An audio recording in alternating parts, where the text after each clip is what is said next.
turabasuje kandi twongeye kubaha ikaze inshuti bakunzi bacu ku Ibendera TV.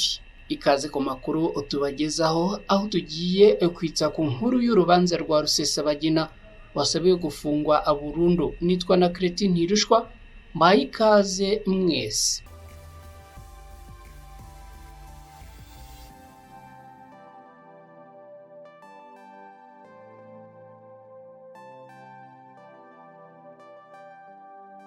Ubushinjacyaha bw'u Rwanda bwasabiye Paul Rusesabagina igihano kiruta ibindi mu Rwanda cyo gufungwa burundu n'imyaka 170 y'igiteranyo kuri buri kimwe mu byaha 9 ashinjwa.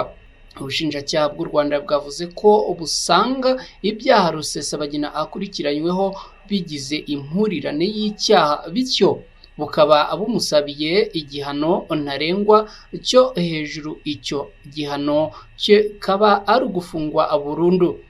Rusesabagina Paul wabaye umuyobozi w'impuzamashyaka ya MRCD ufite umutwe w'ingabo wa FRN wagize ibitero byagabwe ku Rwanda bikagwamo abaturage b'inzirakarengane mu bihe bitandukanye, ntiyari mu rukiko ubwo yasabirwaga ibihano. Ibyaha 9 nibyo Rusesabagina akurikiranyweho. Ibyo byaha bikaba birimo kwemeza ko Rusesabagina ahamwa n'icyaha cyo kurema umutwe utemewe, icyaha gihanishwa igihano cy'igifungo cy'imyaka 15 mu Rwanda. Kwemeza kandi ko Rusesabagina ahamwa n'icyaha cyo kuba mu mutwe w'iterabwoba gihanishwa igifungo cy'imyaka 20. Kwemeza ko Paul Rusesabagina ahamwa n'icyaha cyo gutera inkunga iterabwoba gihanishwa igifungo cy'imyaka 10. Kwemeza Paul Rusesabagina kandi icyaha cy'ubwicanyi nk'igikorwa cy'iterabwoba gihanishwa igifungo cya burundu.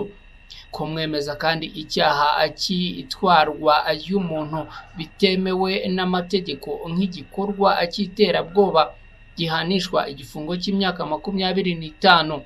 Kwemeza kandi ko ahamwa icyaha cyo kwiba hakoreshejwe intwaro nk'igikorwa cy'iterabwoba gihanishwa igifungo cy'imyaka 25.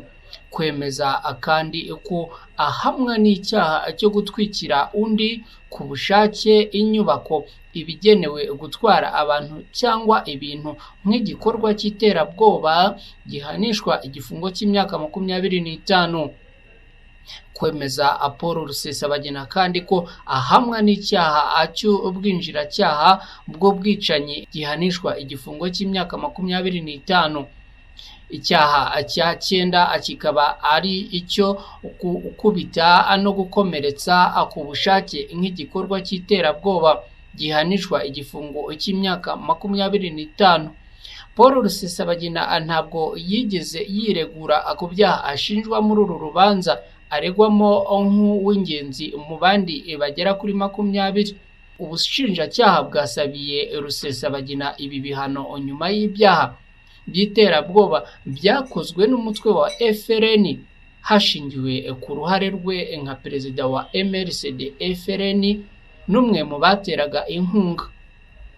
Mu kwezi kwa gatatu Rusesabagina Paul yavuze ko atazongera kwitabira urubanza, aho yavugaga ko ngo nta butabera yizeye. Aha yagize ati, nta butabera na bumwe ntegereje hano, bityo nkaba ambamenyesha yuko ntazongera kwitabira uru urubanza rwanjye ndaruhagaritse. Bamusabira ibihano uyu munsi, ubushinjacyaha bwavuze ko bushingira ku bimenyetso birimo imvugo ze mu majwi n'amashusho ku mbuga nkoranyambaga zirimo YouTube, ku bikorwa bya FRN. Umushinjacyaha Jean Pierre Habarurema yagize ati, twashingiye kandi ku buhamya bw'abakorewe ibyaha, abaregwa hamwe nawe n'ibimenyetso byakuwe muri telefone ze, muri kompiyuta ze, bwavuye mu Bubiligi, byabonetse ku bufatanye n'ubushinjacyaha bw'Ububiligi. Yavuze ko muri rusange basabira Paul Rusesabagina gufungwa burundu nk'igihano kiruta ibindi mu Rwanda, kuko ubushinjacyaha bubona ahamwa n'ibyaha byose by'iterabwoba aregwa. Muri uru rubanza rukomeje, Rusesabagina Paul kugeza ubu niwe usabiwe ibihano biremereye kuruta abandi. Uwari umuvugizi wa FRN Nsabimana Callixte uzwi nka Sankara, ejo kuwa gatatu we yasabiwe gufungwa imyaka 25. Uyu munsi kandi Herman Nsengimana wasimbuye Sankara ku buvugizi bwa FRN we yasabiye gufungwa imyaka 20. Ubwo yari Paris mu kwezi gushize, Perezida wa Repubulika y'u Rwanda Paul Kagame yavuze ko nawe ubwe ategereje urubanza rutabera, asubiza ku bivugwa n'imwe mu miryango y'i Burayi no muri Amerika ivuga ko itizeye urubanza rutabera kuri Rusesabagina. Nyuma y'ubushinjacyaha, abaregwa abazahabwa umwanya bavuge ku byaha basabiwe mbere y'uko urukiko rutanga umwanzuro warwo. Paul Rusesabagina ari mu maboko y'ubutabera bw'u Rwanda nyuma y'aho urwego rw'igihugu rw'ubugenzacyaha RIB rutangaje ko Paul Rusesabagina warwanyaga ubutegetsi bw'u Rwanda yatawe muri yombi, aho yeretswe itangazamakuru kuwa mbere tariki 31 Kanama mu mwaka w'2020 mu masaha y'igitondo, aho uru rwego rwavuze ko yafashwe biturutse ku bufatanye bw'u Rwanda n'amahanga. RIB yavuze kandi ko Paul Rusesabagina akekwaho kurema no kuyobora umutwe n'ihuriro ry'imitwe y'iterabwoba yitwara gisirikare, harimo n'uwo Sankara yahoze avugira uzwi nka FRN, MRCD na APDR Ihumure. Iyi ikaba ikorera mu bice bitandukanye mu karere no mu mahanga. Hari hashize igihe Paul Rusesabagina ashyiriweho impapuro mpuzamahanga zisaba ko afatwa agashyikirizwa ubutabera kugira ngo abazwe ku byaha bikomeye birimo iterabwoba, gutwika, ubushimusi n'ubwicanyi byakorewe abaturage b'inzirakarengane b'Abanyarwanda mu bice byegereye ishyamba rya Nyungwe mu karere ka Nyaruguru na Nyamagabe.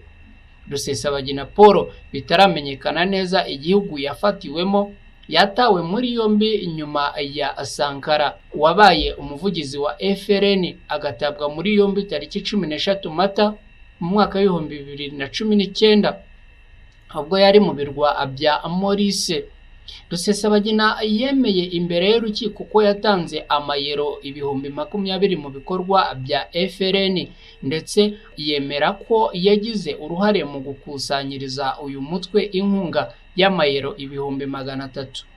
Kuri ubu hakaba hategerejwe igihe urukiko ruzatangariza itariki y'isomwa ry'urubanza, ni ukuvuga abaregwa bose muri uru rubanza bamaze gusabirwa ibihano n'ubushinjacyaha.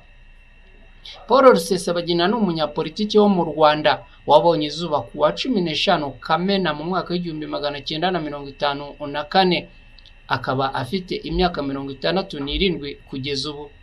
Bivugwa ko yavukiye mu cyahoze ari Gitarama, ubu ni mu karere ka Muhanga mu ntara y'Amajyepfo. Uretse kuba ari umunyarwanda ufite ubwenegihugu bw'Ububiligi, Paul Rusesabagina akaba yarashakanye na Atasiana Rusesabagina mu 1989 ndetse aza gushakana na Esther Bamurage mu mwaka w'1967 kugeza mu mwaka w'1981. Nitwa na Christine Ntirushwa, aha ni ku Ibendera TV. Ndabashimiye cyane mwe mukomeje kubana natwe, mugira amahoro y'Imana.